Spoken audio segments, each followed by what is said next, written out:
पूरे देश में आज रात 12 बजे से संपूर्ण देश में संपूर्ण लॉकडाउन होने जा रहा है।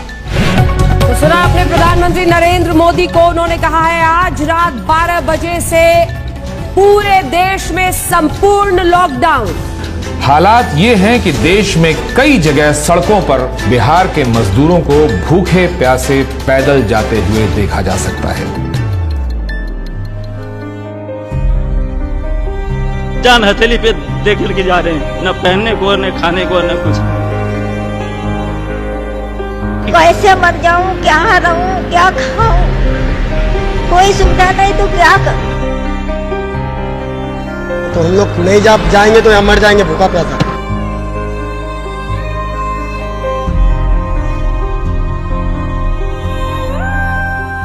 मेरा हस्बैंड खत्म हो गया, मेरा बाबू चला गया हमको छोड़ के। कोरोना से जंग में भी देखिए बिहार अस्पताल खुद बीमार है, अस्पतालों के हालात बता रहे हैं कि मरीज भर्ती हो जाएं तो वो भगवान भरोसे ही घर वापस हो पाएंगे। पटना के अस्पतालों में ऑक्सीजन की कमी है, अस्पतालों ने मरीजों को लेना बंद कर दिया है।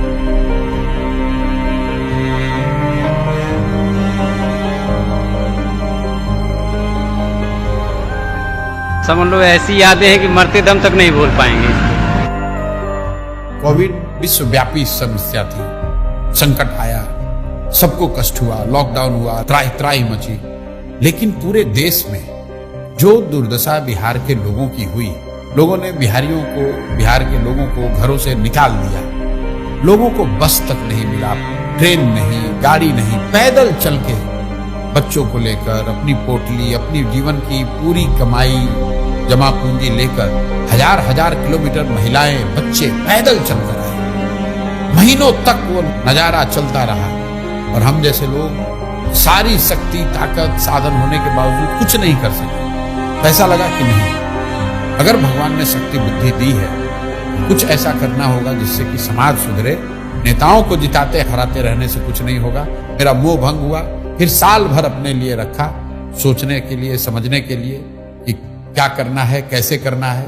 और तय करके जब 2 मई 2022 को मैं आया बिहार में, 2 अक्टूबर से गांधी आश्रम पश्चिम चंपारण से पदयात्रा शुरू करेंगे।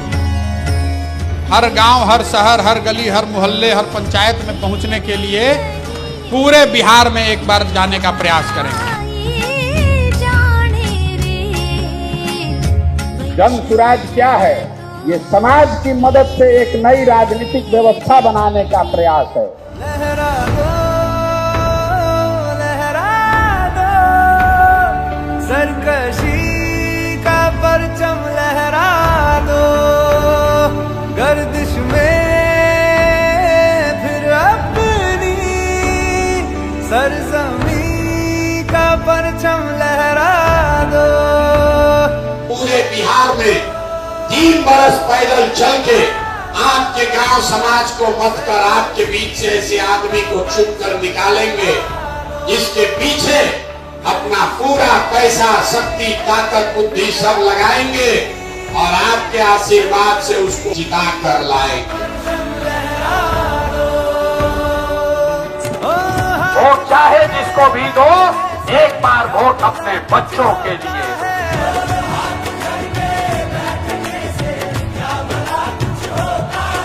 वोट देते समय स्वार्थी बनिए, अपना और अपने बच्चों का हित देखिए।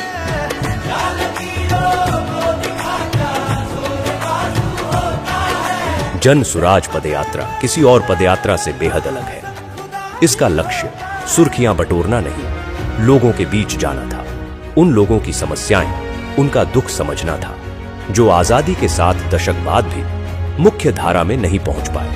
प्रशांत किशोर उस बिहार को ढूंढने निकले थे जो विकास की दौड़ में इतना पीछे छूट गया था कि वहां उम्मीद की कोई किरण तक नहीं पहुंचती थी, जिसे देश के सभी नेताओं और दलों ने न सुधर पाने वाला राज्य मान लिया था। जन सुराज पदयात्रा का कोई समय निर्धारित नहीं है। जब तक एक पंचायत की सभी समस्याओं का पता न चले, अलग अलग समाज और वर्गों के लोगों की मुश्किलों का पता न चले, तब तक प्रशांत किशोर उसी पंचायत में रहते। बिहार में ये पहली बार हो रहा था कि कोई व्यक्ति पायदान में खड़े आखिरी शख्स तक पहुंच रहा था, उससे बात कर रहा था।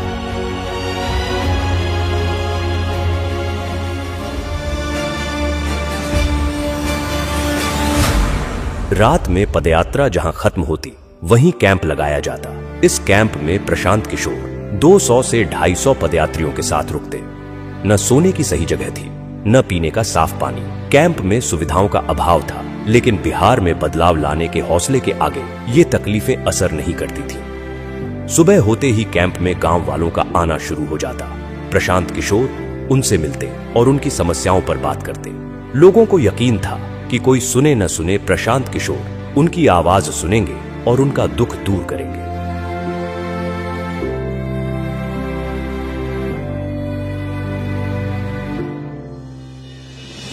पदयात्रा हर वक्त चुनौतियों से भरी हुई थी। हर पल एक इम्तिहान था। कई सड़कें ऐसी थीं जहां सिर्फ पत्थर नजर आते थे। वहीं कुछ गांव ऐसे थे जहां सड़क पहुंची ही नहीं थी। कभी इतनी बारिश होती कि घुटने तक कीचड़ भर जाता, तो कभी इतनी तेज धूप होती कि 2 कदम चलना भी एक चुनौती बन जाता। लेकिन इन सब के बावजूद प्रशांत किशोर चलते रहे। तेज धूप, कड़ाके की ठंड या मूसलाधार बारिश, हालात कोई हो, प्रशांत किशोर का मनोबल नहीं तोड़ सका। हर दिन प्रशांत किशोर 20 से 25 किलोमीटर पैदल चलते, लोगों से मिलते, छोटे छोटे समूहों में लोगों से बात करते। जो पदयात्रा महज कुछ लोगों के साथ शुरू हुई थी, अब उसमें लोग दूर दूर से आकर जुड़ने लगे। प्रशांत की आवाज पूरे बिहार में गूंजने लगी। वो जहां जाते, लोग उनकी बात सुनने के लिए इकट्ठा हो जाते। जिस मुखिया को, विधायक को जात और धर्म के नाम पर 500 रुपया और मुर्गा भात के लालच में आप वोट देते हैं, वही आदमी जब जीत कर आता है, आपके हलक में उंगली डाल के 5,000 10,000 रुपया निकालता है और आप बात बात चिल्लाते हैं कि भैया बड़ा भ्रष्टाचार।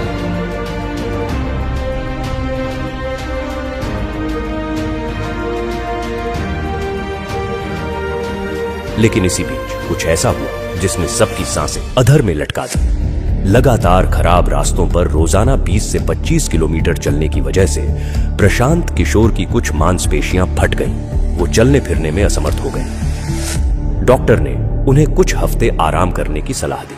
समस्तीपुर में जब एंट्री हो रही थी, वैशाली से हम समस्तीपुर की तरफ बढ़ रहे थे, तो शाम के बाद अचानक से हमारी नजर जब प्रशांत किशोर पे पड़ी तो उनके पैरों में बहुत तकलीफ थी। मतलब वो जूझ रहे थे उस तकलीफ से, उनसे चला नहीं जा रहा था। और चूंकि वो बहुत संकल्पित थे और जैसा कि सबको पता है वो बहुत जिद्दी आदमी है, 5-6 किलोमीटर का डिस्टेंस अभी और रह गया था। बावजूद इसके कई लोगों ने आके बताया, हम लोगों ने कहा कि भाई आपसे नहीं चला जा रहा है तो आप किसी गाड़ी पे बैठ जाइए, वहां से हम लोग चलते हैं। लेकिन तब भी उन्होंने उसको किसी तरीके से कंप्लीट किया। शाम को जब पदयात्री आपस में बैठ के बातचीत कर रहे थे तो ये बातचीत चल रही थी, सब मायूस थे और एक बार के लिए लग रहा था कि अब शायद ये पदयात्रा कभी ना चले, जितना तकलीफ में प्रशांत किशोर उस वक्त दिखाई पड़ रहे थे। लेकिन महज कुछ दिनों के बाद ही उतने ही उत्साह के साथ उसी मोरवा ब्लॉक के लरुआ गांव से पदयात्रा फिर से शुरू होती है। तो वहां महिलाएं उनको आशीर्वाद देने के लिए लगातार आए हैं। सबकी आंखों में आंसू है, इमोशनल है। जैसे ही पदयात्रा चलती है, कई लोग उनको गले लगा लेते हैं, कई महिलाएं उनके सर पे हाथ रख देती है उनको आशीर्वाद देने के लिए। बुजुर्ग आके बात करते हैं और गांव में भी एक उत्साह का माहौल होता है कि जिस व्यक्ति को यहीं पे चोट लगी थी वहीं से उनकी शुरुआत हो गई।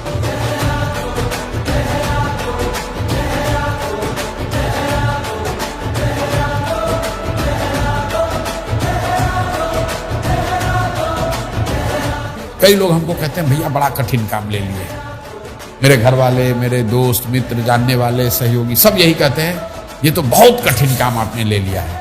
मैं कहता हूं भाई कठिन है इसलिए मुझे करना है, कोई दूसरा नहीं हिम्मत करेगा इसलिए मुझे करना है।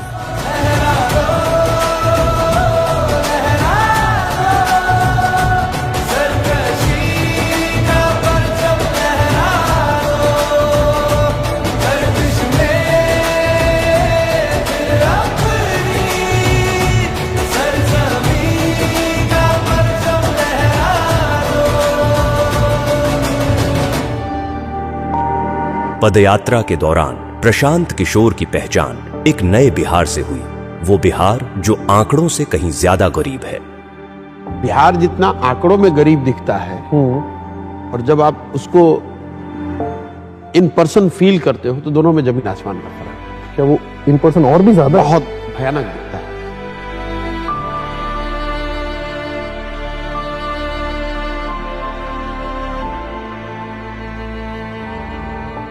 जब आप उसको विजुअली देखते हैं, इंटरैक्ट करते हैं, तो कभी कभी वो मतलब घबराहट सी होती है, इतनी मतलब है घबराहट होती है, यार ये कैसे सुधरेगा, कितना पीछे छूट गए हम लोग। क्वाइट कॉमन, आप किसी भी सभा में आप बैठते हैं तो 5-10 ऐसी बूढ़ी महिलाएं आपको मिल जाएंगी, बुजुर्ग मिल जाएंगे जो कहेंगे कि हमारे पास कुछ नहीं है, 400 रुपये पेंशन मिलता है, वो भी नहीं आ रहा है, बच्चों ने मुझे निकाल दिया है, मेरे पास घर नहीं है।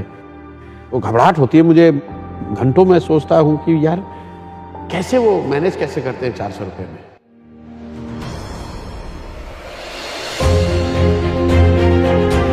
दो सालों की पदयात्रा में प्रशांत किशोर ने लोगों को जागरूक किया, उन्हें अपने वोट की सही ताकत का एहसास करवाया, उन्हें बताया कि उनका और उनके बच्चों का जीवन बदलने का तरीका है सही मुद्दे पर वोट देना। लेकिन हर जगह लोग यही कहते कि उनके पास विकल्प नहीं है। इसके अभाव में हर बार उन्हें न चाहते हुए भी उन्हें कुछ दलों को वोट देना पड़ता है। इसी सवाल के गर्भ से निकला जन सुराज अभियान को राजनीतिक स्वरूप बनाने का विचार। जन सुराज के 1 करोड़ से ज्यादा संस्थापक सदस्यों के साथ चर्चा की गई, हर बात पर बारीकी से बात की गई और इसके बाद सबकी सहमति से तय हुआ कि इस अभियान को अब राजनीतिक दल का स्वरूप देना जरूरी है ताकि बिहार की विकल्पहीनता खत्म हो। 25 में बिहार में नई व्यवस्था बननी है। आपने हाथ में राखी बांधी है, तब आपका हाथ पकड़ रहे हैं और भरोसा रखिए आपको भी हारने नहीं देंगे। 2025 में जनता का राज बनाए।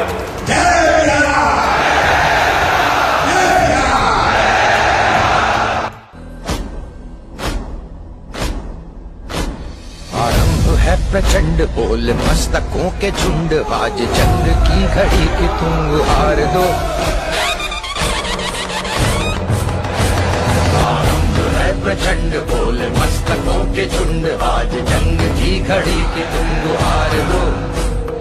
मान वान शान या कि जान का हो दान, आज एक धनुष के बाण पे उतार लो।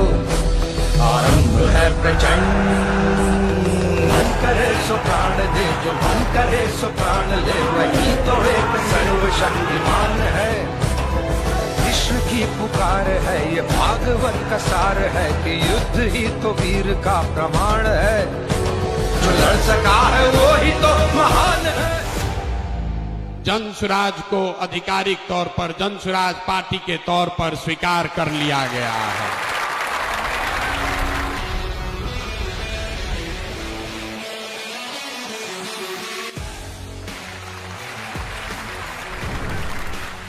जन सुराज बिहार के युवाओं की जिद है कि जिस बिहार को इस देश के बड़े बड़े दल और नेताओं ने न सुधर पाने वाला राज्य, जातियों में बटा हुआ राज्य मानकर इसके हाल पर छोड़ दिया है, उसको सुधारने का जिम्मा यहाँ के युवाओं ने उठाया है। ये हमारी जिद है। जन सुराज बिहार के युवाओं का संकल्प है कि अगले 10 बरस में देश का सबसे गरीब और पिछड़ा राज्य बिहार, इसको देश के 10 सबसे अग्रणी राज्यों में शामिल कराकर ही दम लिया जाएगा। तो जन सुराज जिद है युवाओं का, जन सुराज हमारा संकल्प है। जन सुराज एक नई व्यवस्था है, लेकिन सबसे बढ़कर ये जन सुराज का सपना है। अपने जीवन काल में हम लोग ऐसा भी दिन देखना चाहते हैं जब हरियाणा, पंजाब, गुजरात, महाराष्ट्र से लोग बिहार में रोजी रोजगार करने आए, तब मानेंगे कि बिहार में विकास हुआ। होना चाहिए कि नहीं होना चाहिए? होना चाहिए कि नहीं होना चाहिए?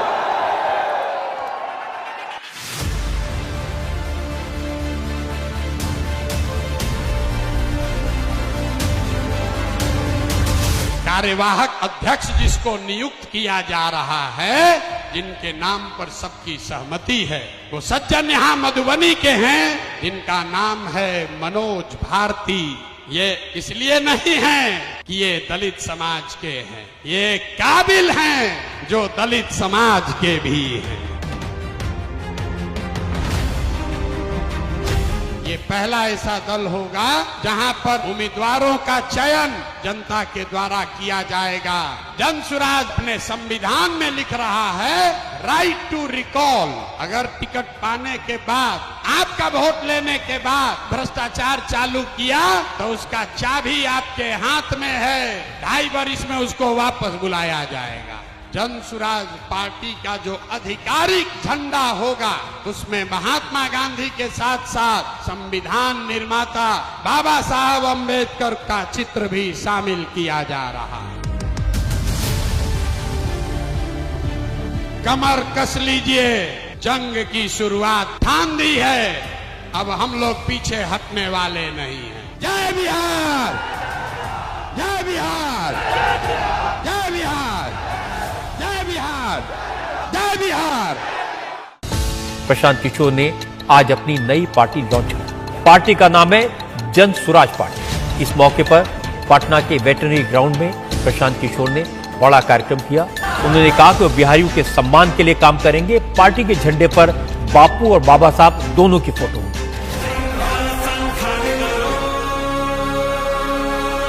मैं यहाँ से यात्रा पर निकलूंगा और आपके घर, आपके गांव आऊंगा। ये हमको रोक नहीं सकते हैं।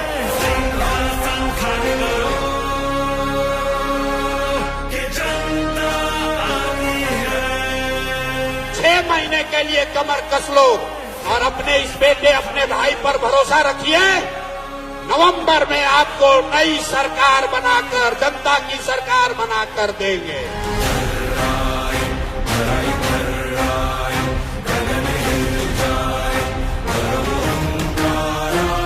आप हमारे साथ आइए, हमारे साथ आइए और पूरे देश के राजनीति का निडिल घुमाकर अगर बिहार के ओर न कर दिए तो आपका बेटा नहीं।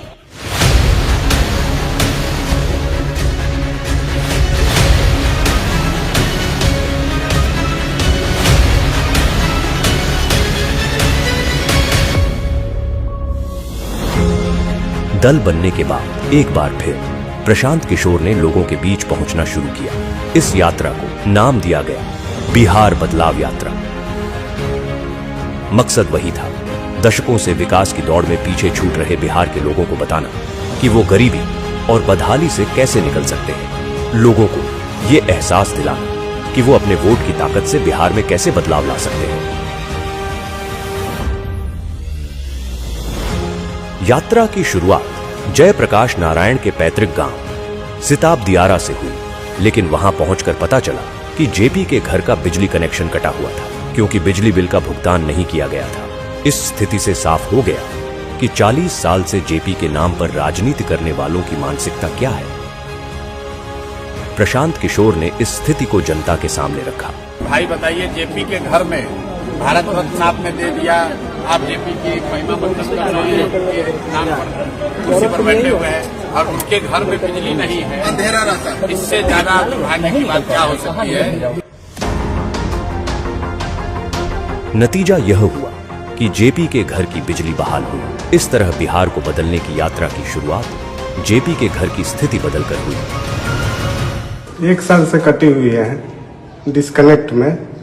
आज प्रशांत साहब आए हुए हैं तो बिजली चालू हो गई यहाँ पे। बिहार बदलाव यात्रा ने इस बात को साफ कर दिया कि प्रशांत किशोर ने लोगों के मन में उम्मीद भर दी है। वो जहां जाते हजारों की भीड़ उनके स्वागत में खड़ी रहती। लोग दूर दूर से प्रशांत किशोर को सुनने आ रहे थे। वोट बिहार का तो फैक्ट्री कहाँ लगना चाहिए, बिहार में कि गुजरात में? सबको बोलना है, वोट बिहार का तो फैक्ट्री कहाँ लगना चाहिए, बिहार में कि गुजरात में? बिहार में कि गुजरात में?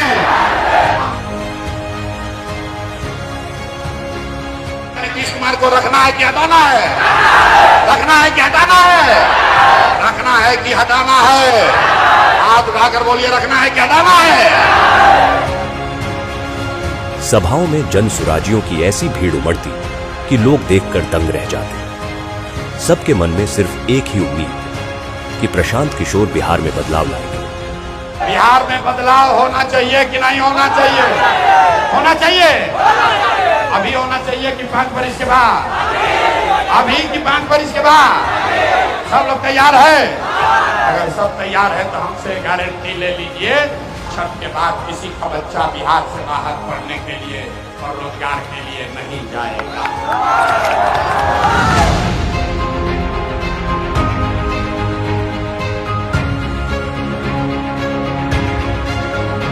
प्रशांत किशोर ने बिहार में इन 3 सालों में जो करके दिखाया है, उसने बिहार की राजनीति की दशा और दिशा दोनों बदल दी है। प्रशांत जी को देखता हूँ आजकल घूम रहे हैं पूरा बिहार, गांव-गांव जा रहे हैं, बहुत परिश्रम कर रहे हैं। उनकी बातें तो बड़ी इंटरेस्टिंग और बड़ी फैक्ट वाली बातें करते हैं वो। प्रशांत किशोर जो है, इसमें कोई डाउट नहीं है कि एक शक्ति के रूप में एक ऑल्टरनेटिव पॉलिटिकल पार्टी के रूप में अपने को एस्टैब्लिश नहीं किया हो। मैं प्रशांत किशोर जी को फॉलो कर रहा हूँ क्योंकि उनकी बातें कनेक्ट करती हैं मेरे से। वो तथ्य रखते हैं सामने और सार्थक बातें करती हैं, पॉजिटिव बातें करते हैं। कास्ट या रिलीजन और इन सब से उठ के बहुत ही प्रैक्टिकल बातें। बिहार में प्रशांत काम कर रहा है, मुझे उनसे बड़ी आशा है। मुझे उनमें बड़ा तेजस्वी युवक दिखाई देता है जो बिहार का दर्द जी रहा है। 3 साल से गांव-गांव रोड वो घूम रहे हैं, लोगों के बीच में जा रहे हैं। ये इस चीज को मैं दाद देता हूँ, सलाम करता हूँ उस भावना। प्रशांत किशोर जी को जब मैंने अभी देखा लास्ट सम 2-3 इयर्स से बिहार के लिए बात करना, तो लगा कि नहीं, ये एक परिवर्तन करने की समय है और इस परिवर्तन के क्षण में मैं अगर उनकी ताकत नहीं बनूं पीछे से, तो फिर मैंने क्या किया। फिर मैं समझती हूँ कि ये भी एक मोमेंट है कि बिहार की जो परिवर्तन की बात है, सपोर्ट करने की जरूरत है उनको। भारत की जो राजनीति है, उसमें प्रशांत किशोर जैसे लोगों का बोलबाला होना ही चाहिए। प्रशांत किशोर तो बहुत बढ़िया आदमी, राजनीतिक सूझबूझ तो उनके अंदर सबकी है। अब तो हवाएं ही करेंगी रोशनी का फैसला, जिस दिए में जान होगी वो दिया रह जाएगा।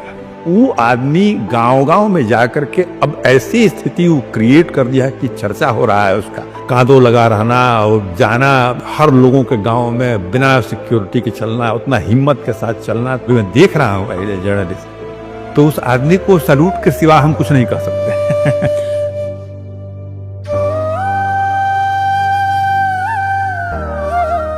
जीवन में मेरे पास जो कुछ भी है वो सब कुछ मैंने इसमें दाव पर लगाया है, अपना सब कुछ झोंका है इस पर, और ये तय करके आए हैं कि चाहे जो भी करना पड़े, किए बगैर मानूंगा नहीं।